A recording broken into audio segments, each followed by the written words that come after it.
If you've ever read a logical reasoning question, thought you got it right, you picked your answer confidently and still got it wrong, it's not because you're bad at logic. It's not because you overthink things.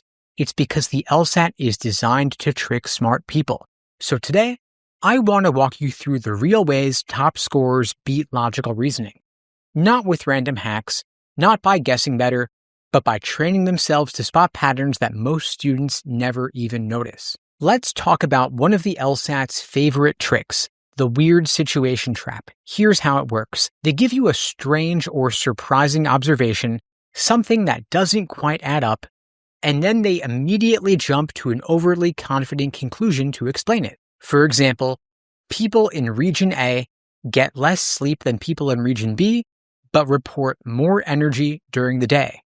Then the conclusion goes, therefore, sleep must not affect energy levels. On the surface, that might feel logical, but look closer. The conclusion here is assuming that sleep is the only thing that could explain energy levels, and it assumes that self-reported energy levels are even a reliable measure in the first place.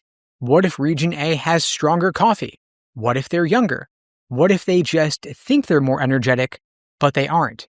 This is the classic curious fact pattern. You're presented with an unexpected result, like less sleep, more energy, and then you're pushed toward a conclusion that pretends to explain it completely. But here's the key insight.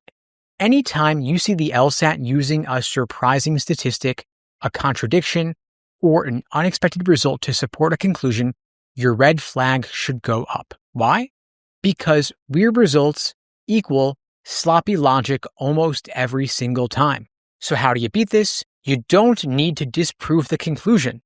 You just need to undermine the logic they use to get there. And here are 3 go-to questions that'll help you do just that.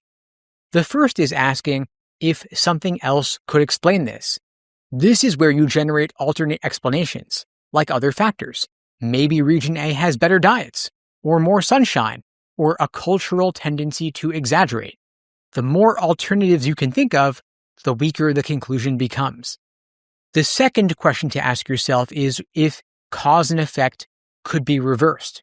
What if it's not that less sleep leads to more energy, but instead, people who feel more energetic tend to sleep less? This kind of reversal is a common LSAT trap. They show you a pattern, then they jump to which direction the cause is moving without having the evidence to back it up. The third question to ask yourself is if both things might be caused by something else entirely. This is what's called a third variable. Maybe a different factor is affecting both sleep and energy, like stress levels or even how the data was collected. Now let's go one layer deeper. The language they use matters. When you see phrases like must be the reason, therefore the only explanation, or this proves that, that's your cue. The LSAT is locking in one possible explanation, and they are ignoring every other possibility. And that's where you strike. Even if the conclusion sounds reasonable, even if it feels right, the LSAT isn't testing whether the conclusion is true or not. It's testing whether the argument for it makes sense. So here's how I recommend that you practice this. Grab a whole bunch of strengthen and weaken questions that use weird data or unexpected results. Every time you see one, ask those 3 questions. Is there another explanation? Could cause and effect be reversed? Or is there a third hidden factor? If you can do that automatically, you will start to spot this trap in seconds. You go from confused and second-guessing to being confident and in control, and that is how top scorers think. Now let's talk about assumption questions. These are the silent killers in logical reasoning. They may not look scary, but they can destroy your score if you don't know how to approach them. On the LSAT, an assumption is something that has to be true in order for the argument to work. In other words, if the necessary assumption turns out to be false, the whole argument falls apart. And the best way to find that assumption is by using what I call the new idea test. Here is the basic idea. You start by asking, what is in the conclusion that wasn't already in the evidence? That is the new idea, and that is where the gap is. That is the exact space where assumptions hide. So let's break it down with a simple example. Suppose you had an argument where the premise is, this new medication reduced symptoms in 80% of participants in a short-term study. The conclusion is, therefore, it should be approved for use by the general population. Now let's pause. What is new in the conclusion? We went from a small, short-term study to approval for everyone. So, what assumption is the author making? Something like, what worked in the small study will work for the broader population. Or, it's safe and effective long-term, not just short-term. Those are the gaps the conclusion is glossing over. So, how do you test whether you found the right assumption? You use the negation test. Here's how it works. You take the assumption and you flip it by making it false. So if the assumption is, this drug works just as well for the general population, you negate it by saying, this drug does not work well for the general population. Now you ask yourself, does the conclusion still make sense? Nope, it crumbles. If the drug doesn't work for most people, there is no way we should approve it for widespread use. So we found a necessary assumption. You're not picking the answer that sounds the smartest or the most technical.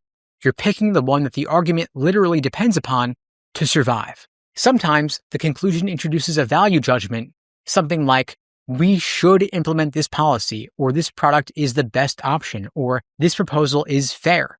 Those are all loaded with assumptions. If the author says, we should implement this policy, they're assuming things like, it won't have major side effects, it's better than alternatives, or it's feasible given our budget or constraints. Those assumptions are not in the stimulus, but they're crucial to the conclusion. And that's where wrong answers love to hide, right outside the spotlight. They might add new facts or nice-sounding ideas, but they don't actually bridge the gap. That's why your job is to find the lead, the shift. Once you train yourself to spot those new ideas, necessary assumption questions become way more predictable. Now, one more thing. Don't fall for choices that might feel true. You read a choice and think to yourself, yeah, that makes sense. That could be true. But the LSAT isn't asking what could be true. It's asking what must be true in order for this argument to hold up. So, when in doubt, go back to the new idea.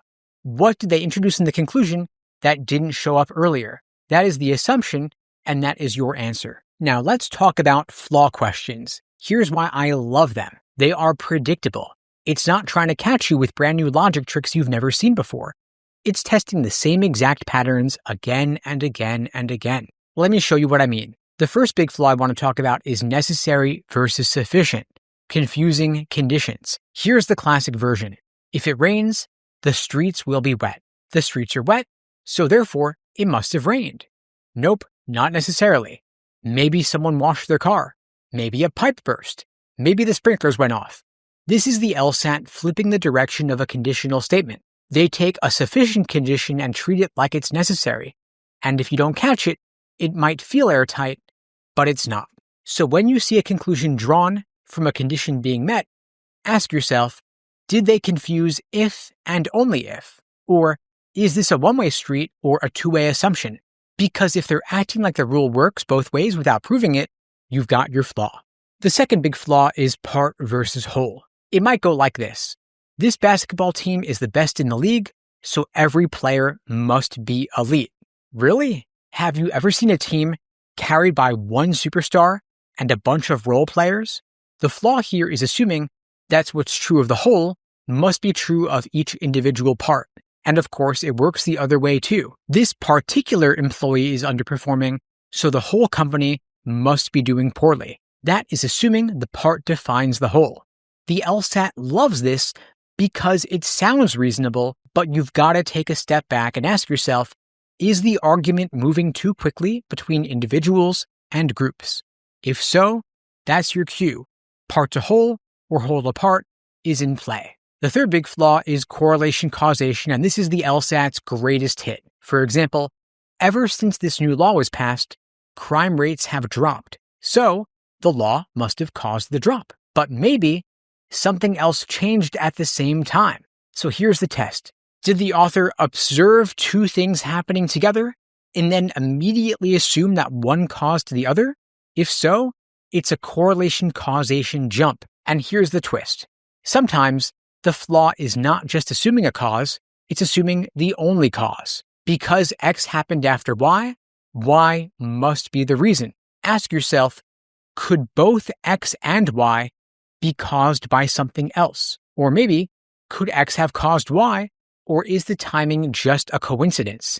Now, how do you use this in real time? When you hit a flaw question, do the following before reading the choices. First, pause. Then ask yourself, what is wrong with this argument? Then, try to name the flaw in plain English. Say it out loud like you're explaining it to a friend. This argument assumes one event caused the other just because they happened together. Or they're acting like the whole team's success proves every player is amazing. That's what I call flaw labeling, and it's a game changer. Because now, when you go into the answer choices, you already know what you're looking for. One more advanced tip here I wanted to share with you is that flaws are often baked into the structure of the argument, not the content. That means don't get distracted by the subject. The question might be about politics, health, economics, cats. It doesn't matter. What matters is how the flaw is supported, not what the argument is about. Just ask yourself, did they skip a logical step? Did they assume something without proof? And did they ignore alternative explanations? If the answer is yes, you've found your flaw.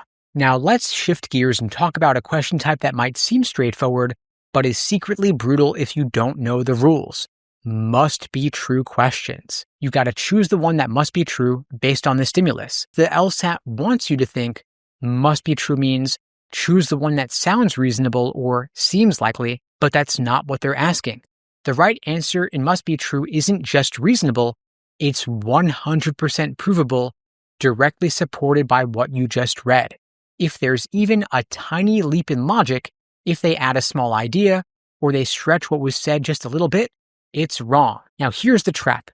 The LSAT will intentionally write answers that sound good. They'll feel like they fit the tone of the passage, but they'll be unsupported. Let me show you an example. Suppose the argument, aka the stimulus, says, all doctors are professionals. Some professionals are writers. That's it. Now imagine a choice says, some doctors are writers. That might sound reasonable. We all know some doctors write books, but does this stimulus prove it? Not even close. You're given two facts here. All doctors fall under the umbrella of professionals, and some professionals are writers. But that doesn't tell you anything about whether the groups overlap. Some on the LSAT means at least one. It could be a completely separate slice of the professional pie. So even though it sounds good, it's a trap. So what does a correct must be true answer look like? Usually, it's a restatement of the stimulus in slightly different words, or a valid inference based on conditional logic or quantified statements like all, most, and some. Or it could be a simple combination of two ideas from the stimulus, nothing extra, nothing flashy. So here's how to train for this. First, you've got to read the stimulus slowly. Underline your quantifier words like all, some, none, most, at least one, exactly three, and pay attention to conditional language like if X then Y. Also note relationships or overlaps and pivot words like however, despite, nevertheless. These often signal where the test is building tension. Then ask yourself, what is the tightest conclusion I can draw from this? What is the safest, most airtight sentence I could write that is guaranteed to be true given only this info? That is your internal filter. And then, when you hit the answer choices, look for violations. Any of the following red flags should mean immediate elimination. If there is a new concept or a new term that didn't appear in the stimulus. If there is language that is stronger than the stimulus supports, like saying all instead of some. Or if there is real-world logic that sounds right but isn't provable from the passage. Now let's talk about parallel reasoning questions. This is the LSAT at its most annoying, not because it's tricky, but because it's time-consuming if you approach it the wrong way. But the good news is that parallel reasoning questions are beatable. Once you know what to ignore and what to zoom in on, they become way faster and more predictable. But first, let's break down what a parallel question is actually testing. It's not testing whether you understand the topic, it's testing whether you can match the structure of the reasoning. If the original argument uses a conditional statement and flips it in the conclusion, the right answer will do the same kind of flip, maybe with a totally different topic. If the original argument jumps from a small sample to a broad generalization, the right answer will jump in the exact same way. So here is your golden rule. Ignore the topic and match the skeleton. Suppose the argument in the stimulus says, all turtles are reptiles, Franklin is a reptile, therefore Franklin is a turtle. That might sound okay if you're skimming, but replay that. This is a conditional error. Specifically, it's reversing the conditional. Just because all turtles are reptiles doesn't mean that all reptiles are turtles. Franklin being a reptile doesn't mean anything or prove anything about whether he's a turtle. So in the choices, what are we looking for?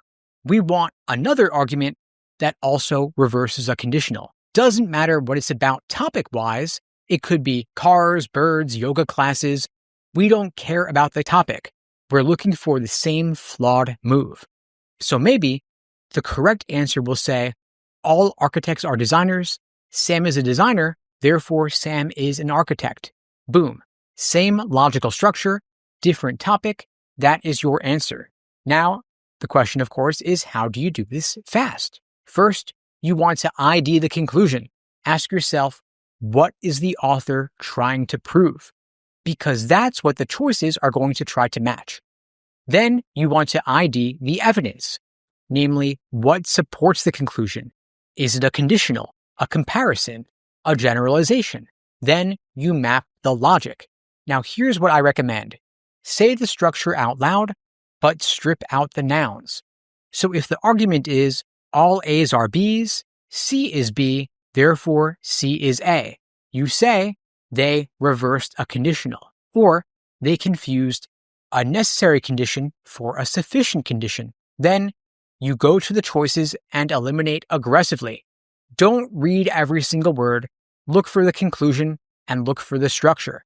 Ask yourself, does this follow the same type of reasoning? Or is it just similar in topic, but different in logic? If it's the latter, you want to knock it out fast. Now here's a pro tip that separates top scorers. Don't diagram everything. That is what most students do, and it slows them down. Instead, ask yourself, can I describe the argument in plain English? Like, this argument assumes that because two things are related, one caused the other. Or, this argument confuses some with all. Or, this argument reverses the logic in the evidence. If you can say that clearly, you don't need symbols. You just need to scan the choices for something that follows the same flawed thinking. Now, parallels, remember, are not about what the argument says, it's about how the argument moves. Does the argument take a small example and blow it up into a sweeping conclusion? That's what the right answer should do also. If it relies on conditional logic and then twists it around, find the answer that makes the same exact twist. So this is how you beat logical reasoning, not with tricks, not with guesswork, but with pattern recognition. Structure over story. Every question has a blueprint, and every wrong answer has a tell. Your job is to train your brain to see both. Once you can do that, the test gets simpler and your score will go up. And your confidence, that's the real win.